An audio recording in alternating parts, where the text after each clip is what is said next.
On today's show, Jason Kidd signs a contract extension with the Dallas Mavericks. It matters for the Mavericks, but is he the right coach to lead them to the next NBA Finals? We'll tell you in today's Locked On Mavs. This is Cooper Flagg, and you're listening to Locked On Mavs. Dog, on 5. Explain yourself. All these changes, I still got my dog Dwight Powell. You are Locked On Mavs. Great, your daily Dallas Mavericks podcast. Part of the Locked On Podcast Network. Still can't leave. Your team every day. I'm going to get a city like that. And welcome. You are Locked On to the Dallas Mavericks, your team every day. My name is Nick Angstadt, media member covering the Mavs for 10 years. Thanks for being an everydayer, making Locked On Mavs your first listen to the Locked On Sports Podcast Network, the #1 sports podcast network out there. Today's episode is brought to you by Game Time. Download the Game Time app, create an account, and use the code LOCKEDONNBA for $20 off your first purchase. And joining me, as always, my co-host, media member, covering the Mavs for 10 years, right alongside me, the Do We Care crooner, the one we're thinking. What you got for me, Isaac Harris? I always care about you. Thanks, buddy. Thanks, buddy. I knew you needed that today. Johnny Bravo. Dead. Yeah, mama. Are you watching Dancing with the Stars this season? I am not. I am seeing clips of Robert Irwin on TikTok, and that is all I'm seeing. And Daniel Fishel. Robert Irwin. Not a kid anymore. No. Dude is stripping for all the animals. I don't think he's stripping for the animals. How would you know? Maybe. Today's episode, we're going to get into, do we care about these things? We'll go through a bunch of different things. Jason Kidd talked about Lively's minutes and why they were weird and why he only played 7 minutes in the last game. We'll talk about the Mavs against the Lakers and how Jason Kidd talked about how everybody's minutes are going to go up. Do we care about that?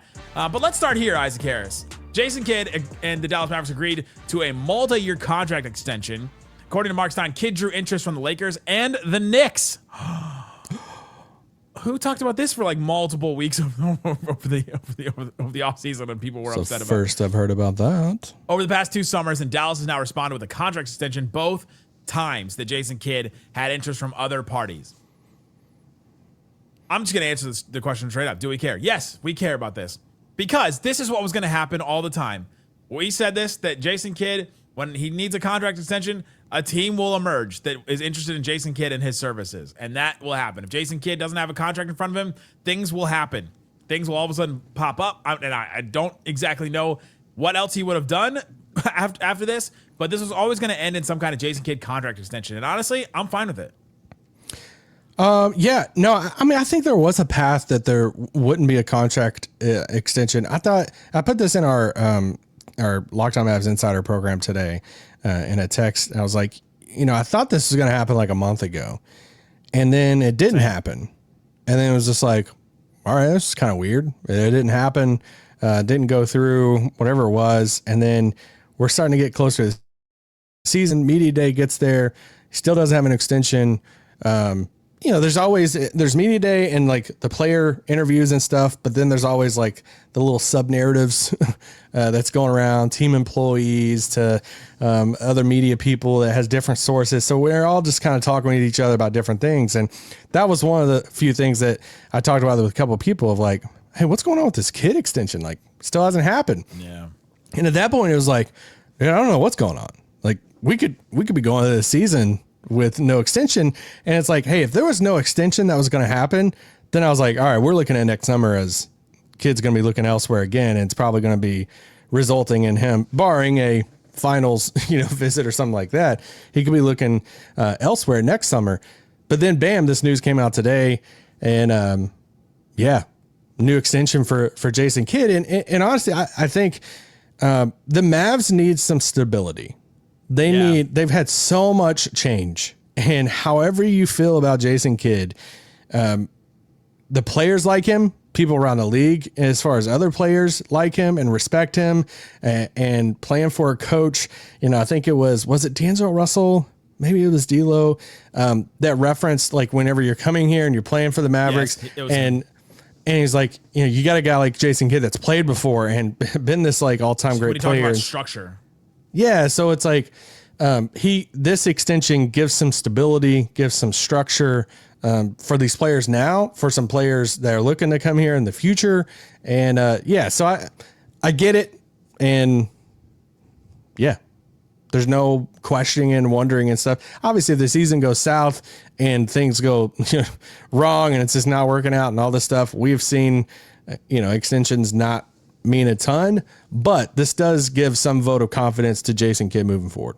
If it was any other coach that was not Jason Kidd, who we have a history with and is like, as a history as a coach, and the Kittle finger nickname where he was like doing weird things with the Nets and with the Bucks and things like that. If it was not Jason Kidd, we would look at the coach that coached last year's team, that led that team through everything they did and how they worked their butts off and played their butts off every single night.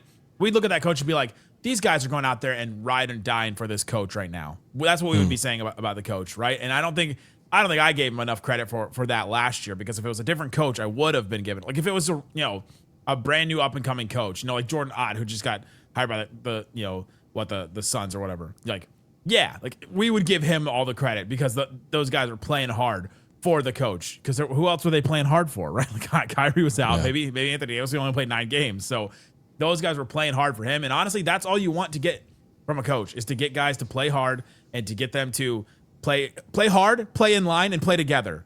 And I think Jason Kidd has done all 3 of those things with every team that he's had with the Mavericks so far. And you sound like coach from like a Disney movie. Well, and also like I was the guy right before the playoff run that said that they should move on from Jason Kidd. What was that, 3 years ago, 2 years ago? I'm not playing. I'm watching, just like you guys.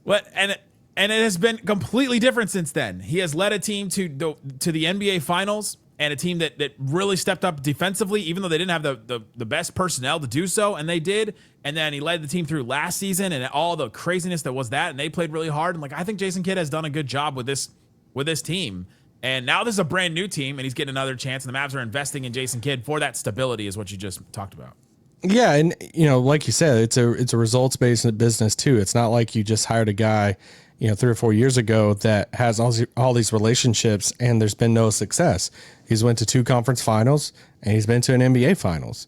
And wait, you want to discredit that, don't you? No, I just thought of something else. Would you rather have waited them? Because the contract he was in right now would have ended after next season. Would you rather them like run it out this year and next year to see what he does with this team? Because I think there's going to be some comments that are like, and I've already seen some of them in some of the videos that I've posted so far about this. Well, it was just because of Luka that he made it to the Western Conference Finals and the Finals. Would you rather him like seen Jason Kidd coach a team that was not Luka based first and see if he could be successful with that team?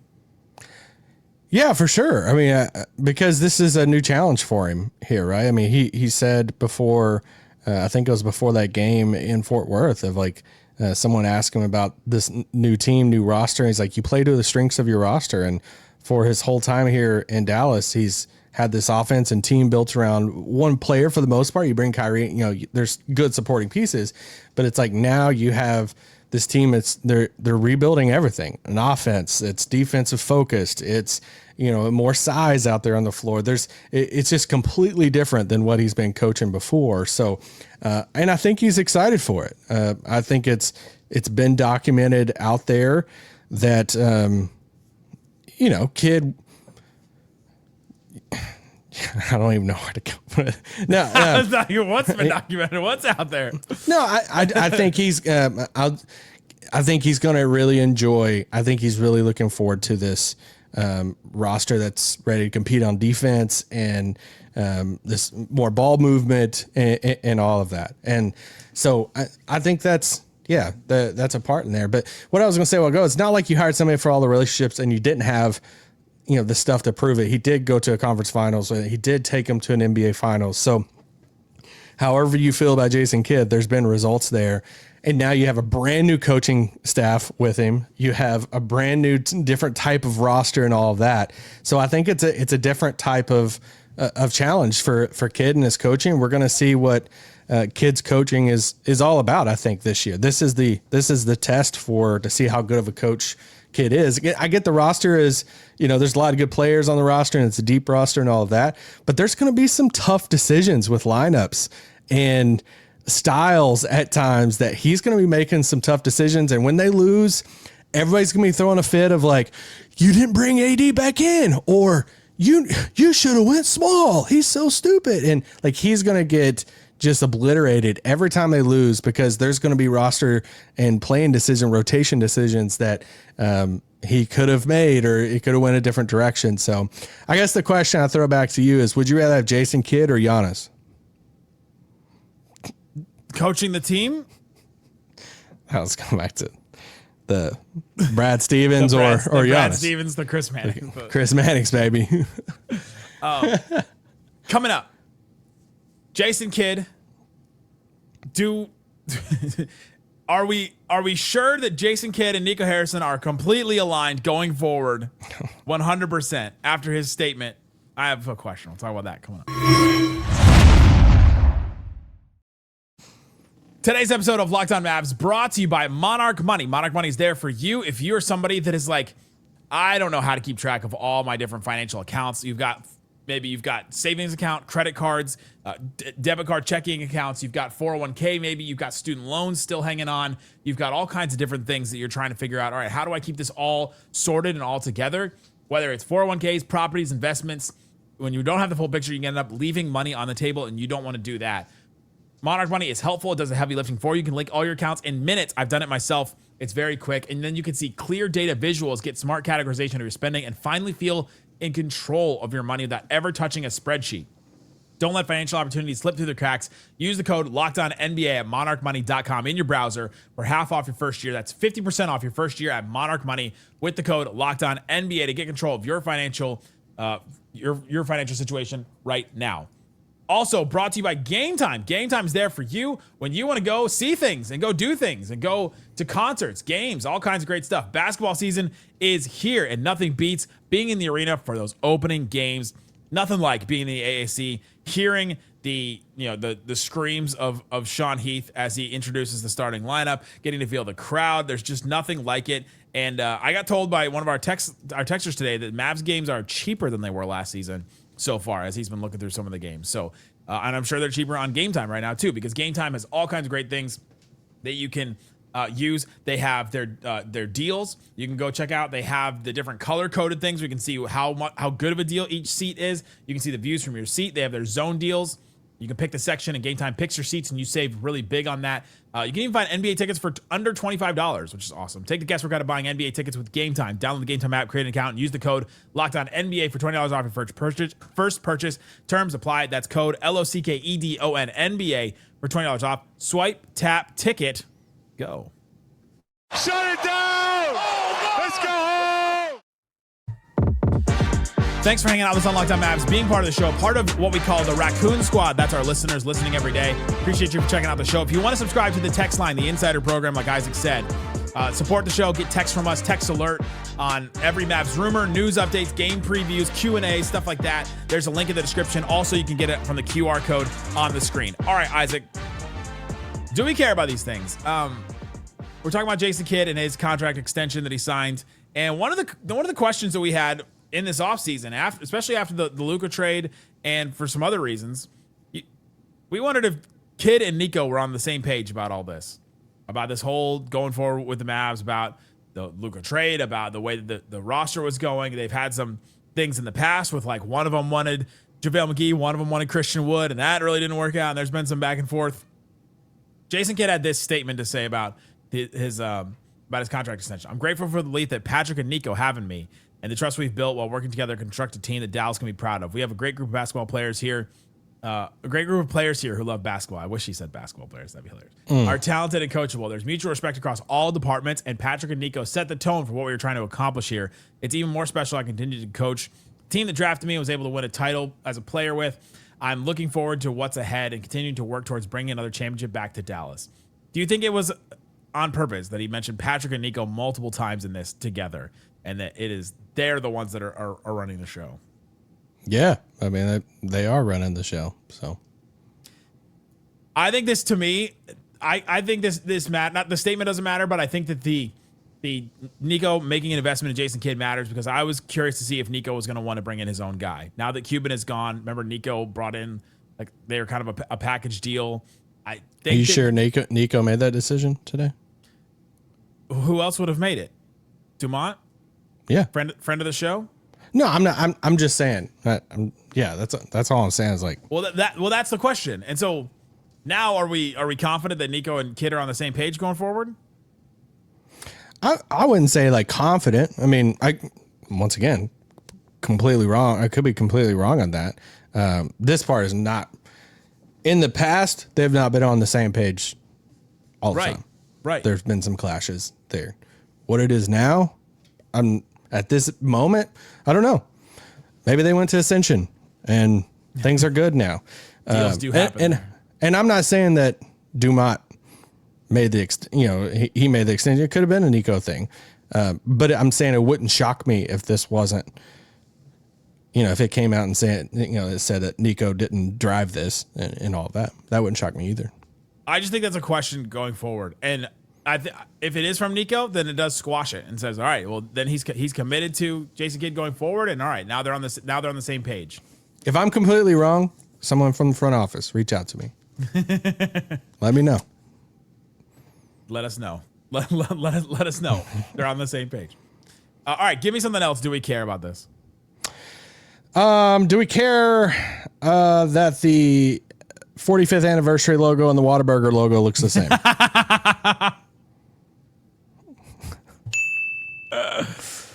I do care about this. Have you seen this? Where I'm just kidding. I'm playing around with it.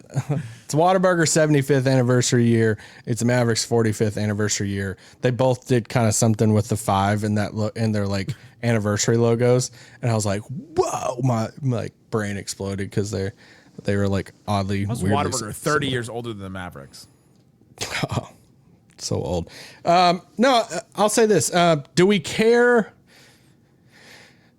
Do we care that Dante Exum hasn't played at all? Yes, I care, and I've completely written him off of being a productive player this season. Yeah. Like Here's out on him. I'm not going to count on him. Because it's continued to be a knee thing, right? Like it's the same thing over and over again. Like I don't want to keep doing the thing where like, well, what, like the thing that the Lakers did a couple years ago, where it's like you can't evaluate this team without Jared Vanderbilt. You know what I mean? It felt like they kept doing that over and over again. And I'm not going to do that with Dante Exum anymore. So I'm just like, all right, if they get something from Dante Exum, it's gravy, it's extra, it's whipped cream, it's chantilly cream, it's whatever it is. Okay, I think I'm with you. I think I do care. Mainly, I thought it was weird at first when they didn't say anything, and I was like, "Oh, maybe this is like a family thing," and like people are kind of being a little team. I know that was the part that I didn't get. But still, it's just like you never know what's going on if they won't say it. Yeah. And then, but once he came out and said that it's like a knee thing, and I'm like, "All right, well," it's a bummer. Which hold on. I don't always tell you guys the truth. Are we sure he didn't tell us that just so that we would stop speculating about it? I'm not doing this. Okay, just staying on point guard real quick. Do we care about Ryan Nembhard's like assist and playmaking the other night? Yes, I thought it was good. Like you want to see him? Yes, in what capacity? Like in the capacity he's going to be the backup point.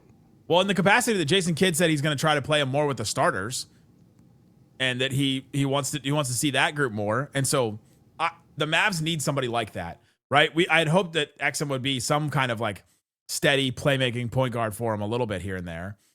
But like if Ryan Nembhard is able to be that kind of player and that kind of player with that kind of vision, then I do care about that. I think that that's something that matters for the Mavericks. They're going to need somebody to bring everything together like that. And if Ryan Nembhard can do that, no matter what the downfalls are of like the defense, we talked about it yesterday with Slightly about how his defense, that it's definitely something to work on. He works his butt off on that end. But the fact that he could have that kind of vision and bring it all together in that way, I do care about that. I do think that that's something that we should care about. Coming up, Jason Kidd said that Lively's minutes were scripted the other day. He only played 7. Do we care about that? Do we care about anything from the Lakers game coming up? We'll talk about that and more. Locked On Mavs.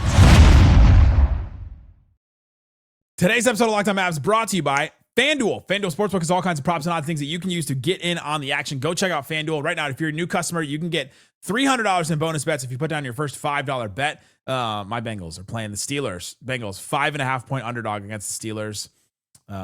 Tough sledding for my Bengals right now. The Cowboys playing the Commanders on Sunday, and the Cowboys are a 1.5-point underdog playing at home So you can go check out that on FanDuel. All kinds of other great stuff too. They have where are the Cowboys to win the division right now? Plus 750 to win the division. Commanders plus 240. Eagles minus 175. So go check out those. And if you're real confident about anything, probably not the things that I just mentioned, but if you're real confident about anything, go check out at FanDuel and put down $5 on it if you're a new customer, and then you can get $300 in bonus bets. So what are you waiting for? Visit FanDuel to download FanDuel.com to download the FanDuel app today and get started. Please gamble responsibly. Shut it down! Let's go home! All right, Isaac, you were real quiet at the end of my last point. I just silenced you. I was so just overwhelmed with emotion. I just kind of had to hit mute and try it out. Isaac's internet has just been like sweeping the leg on him and kicking his legs out from under him. I don't know what's going on. I blame Nick. Do you want to call out the company live on the air right now? No, I'll wait till I switch first. I'm switching that. I will. I answered the question. Do you care about the Ryan Nembhard? I said I do because I think that the vision matters, and the Mavs are going to need somebody like that. No matter what the downfalls are of his defense, at least we know that he is a capable ball handler, guy that can bring everything together offensively if you need some kind of oomph like that. And it's good to just see a rookie like that show some promise in the NBA, no matter who he is, basically. And so that's why I care about it. Yeah, I love players like him. I think he's like the TJ McConnell type of guys out there that can just put him out there. He can run an offense. He gets people involved. He's got the vision and all the stuff. I'm just not reading into it too much. So do I care about the overall picture it has or the impact it has on the team and roster and like rotation and his role? No, I don't, because I still think, D'Lo's going to start. I still think, I honestly think Brandon Williams is going to play over him. But those are the type of guys. He's kind of like the Dwight Powell of like point guards. There's some limitations there, but you put him out on the floor, he's going to make the right move. He's going to make the right plays, but there's like physical limitations there. So like, I'm totally like, I think it's awesome. He's on a 2-way. I'm just not expecting him to, get 25 minutes a game at all. No. Yeah. I don't think that, but it is. The defense is tough. Yeah. And it's more of like just how big he is. It is tough. I think that the Mavs could figure out a way to negate that, and they are going to need somebody like that, because I don't know what's going on with Brandon Williams. He was supposed to be out a week, and we still haven't seen him play. He has practiced in between the hamstring and now, but I don't know what's going on there. It doesn't look like Dennis Smith Jr. is going to make the roster. Exum, I've just earlier had written off, and so like the point guards are starting to dwindle. Like they had some options, and now it's like, all right, well, there's not many. Yeah, Kyrie, one leg. It was already a position of weakness for the Mavericks, and now there's less of them. Yeah, but have you seen Kyrie getting up shots on Instagram? I mean, looking good, though. He's not dunking like Jason Tatum, though. Yeah, Tatum's going to be back by opening night. I teased this before. Do we care that Jason Kidd said about Dereck Lively's minutes? Everything was scripted. The minutes were all scripted. We just wanted to see Lively with that first group. No, I don't care one bit. I don't always tell you guys the truth. You believe it was scripted? The whole thing? 7 minutes? No, I do think that part was scripted. I just don't care. Okay. If he's like scripting, minutes and all that stuff. I don't care either. I just thought it was interesting, and I don't know that I believe him that 7 minutes were scripted for Lively. That's okay. I don't have to. You might disagree with me on this a little bit. I know AD had good like counting stats the other night. I still think it looked a little awkward at times, and he's still fine. I'm not saying I'm like worried about it. But I've seen some takes out there. I'm like, dude, it was awesome. Like it was just flat out incredible out there, just all the stuff. And I was like, he got some buckets, he got some points, but it wasn't like I had multiple notes on my note, like watching the game. I was like, gosh, it feels like forced at times. It feels weird. And man, I mean, you hate to bring it up, but when he went to the 5 for that final stretch there in that quarter, and it was second quarter, right? I think it was second quarter, closed out the first half. I mean, it was just, there was so much spacing on the floor. They went on a big run. It was just, he felt, it looked a little, it was just more freer out there with stuff. And so I still thought it was clunky and awkward at times. I didn't think it was incredible, but he did, get some buckets and stuff. I think it'll get better. It's fine.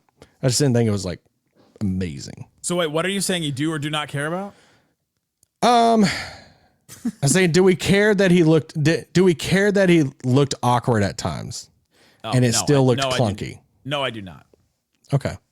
He has not played with centers like this in a little while. I think that also matters. I think that the Mavs spacing has been kind of a mess. And I think that that's something that has to be ironed out for sure. I also think that D'Angelo Russell didn't play, so he didn't really have a setup guy at all. Him and Cooper Flagg are still trying to figure that out. Like, I think that matters there. Anthony Davis is a finishing star, is what I keep saying, and he's like setting up himself. I also think he still scored 25 points in under 25 minutes. So I think that all right, results speak for itself at a certain point. I'll tell you a play that he does on offense that I can't handle this season. And it's gets the ball out on the perimeter and just puts his head down and runs to the basket and like tries to run through people and then just like falls down and stuff. I'm like, we're too fragile for that. Like I can't do the like, either get the ball at the basket when he does it. I know that's the thing. It's like, I don't know. A whole season of that could make me cringe. And just like, oh, no, get back up. You're fine.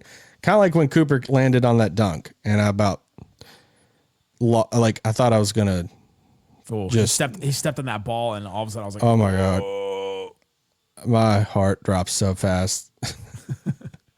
The other thing about Anthony Davis is his offense. He cannot start with the ball between like 16 to 21 feet. Like he likes to though. I know, but him getting the ball within 15 feet and him getting a ball between 15 and 21 feet, like inside the 3-point line to like mid range, is just so different. It's so incredibly different. And he's so much more effective when he gets the ball within 15 feet, obviously. He really is. It's those actions that we were talking about after that first game of him coming from the corner and someone sets the back screen on his guy and he has the chance to either go underneath the basket and catch the ball down low or cut to the free throw line or the elbow there. And it's like, I love him operating in that range or posting up or a set shot three.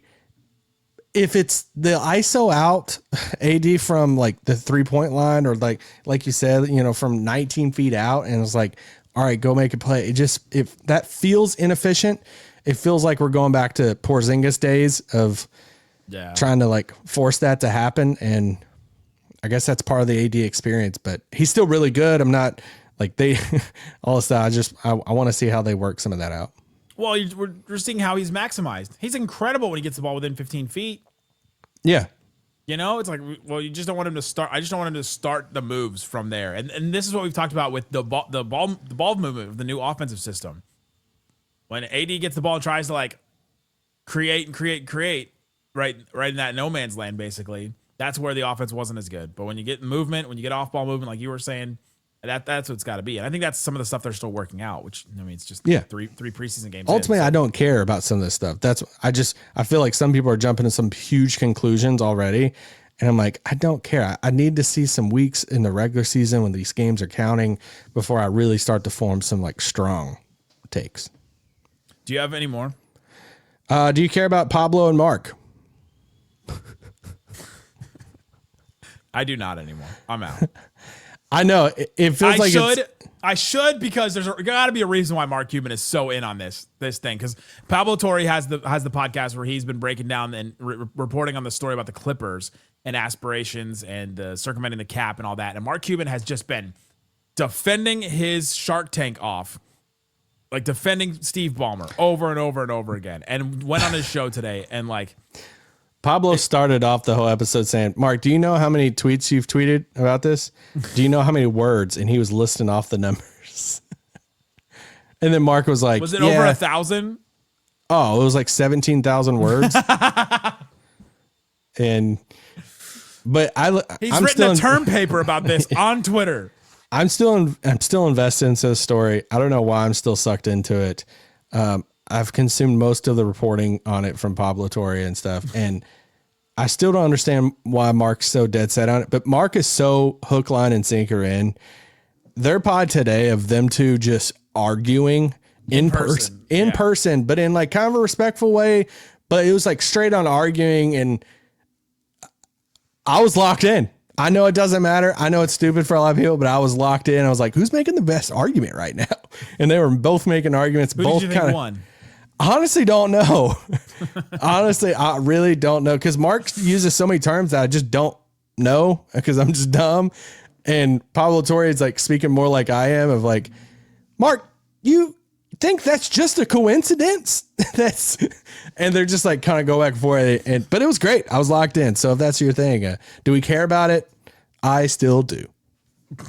My last one is Jason Kidd said everybody's minutes will go up tomorrow. Tomorrow being the Mavs Lakers game, last preseason game. They're going up, so they're going to do a dress rehearsal. This is the theory I had yesterday on the show, and I was correct about this. That they're going to do a dress rehearsal. Minutes will go up for this last game, and if things are going well for Anthony Davis, he'll play into the fourth quarter as well. Do we care about this? Yeah, absolutely, I do. Yeah, I mean, we're getting closer to real game stuff. I'm so ready for regular season and real basketball. I mean, this is real, but like. Stuff to where like I just want to see a tight fourth quarter to where it matters so bad, like so bad. I want to see what lineup they put out there. I want to see who they run the offense through, who gets the ball. That's the number one thing I'm looking forward to right now. So we can just Zapruder film this thing and just break it down, like who was where, what like the spacing and what worked and where was Cooper and I just can't wait for that. I'm just excited to see them more. Just give me more of this group together. There's weird lineups, like weird for the NBA, not weird for the Mavs. There's weird lineups.